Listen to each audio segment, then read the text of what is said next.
now joining us with more on it. And you predicted it. This just turned into a Category 2 hurricane. And we had that live video, and I would imagine that your family would be sitting there having their hurricane party.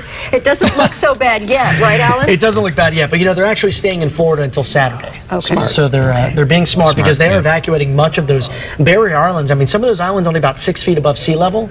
An estimated storm surge is about 4 to 6 feet, and what that means is that's a normal rise in the ocean level. So it goes up by about 4 to 6 feet. Guess what else you get with winds in a hurricane? You get strong and powerful waves, 15 feet high. So you're talking about water level rises and large waves, and that's why you get a lot of damage across some of these outlying or barrier islands. Look at the latest satellite radar loop. That storm system is looking mighty impressive.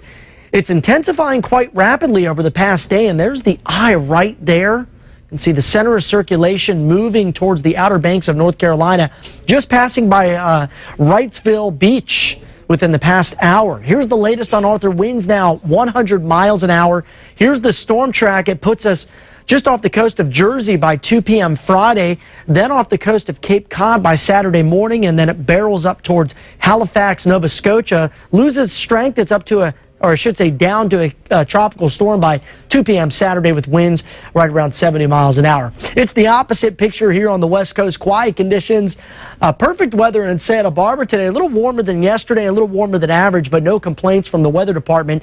81 degrees. Let's take you out to 9 p.m. tomorrow night. I promised a list of many of the cities up and down the coast. Here's what we expect to see when the fireworks go off in your town. 67, mostly clear in Santa Barbara. 64 for Goleta. We're talking about some patchy clouds for Lompoc and Santa Maria. Temperatures in these areas in the low 60s. Santa Ynez, mostly clear, temps down into the upper 50s. Low pressure to the north. This is the cooler air mass. To the south, we have the remnants of tropical storm Douglas, now a tropical depression. This moisture is going to funnel northward, and as high pressure builds in, we get the moisture that sort of wraps around the high. So most of it stays off to our east, but what we will notice is an increase in temps because of the ridge, an increase in humidity because of Douglas. In terms of rain chances in the forecast, this is for Saturday, Sunday, pretty close to nil. Unless you live in the interior parts of Ventura County, the mountains have about a 10% chance. It may be of interest if you're doing some camping or hiking or backpacking in that area. Otherwise, we should stay dry, but you might notice a little more mugginess in the air, higher humidity value certainly by the time we hit the weekend. For tomorrow, that transition day, some patchy morning fog, but overall, a fine 4th of July forecast indeed. 82 degrees in Santa Barbara. Look at the valley starting to really get toasty here. 90 in Santa Ynez, 88 for Buellton, 77 in Santa Maria. We'll see mid-60s around Pismo tomorrow, 73 in AG, 76 in Napomo.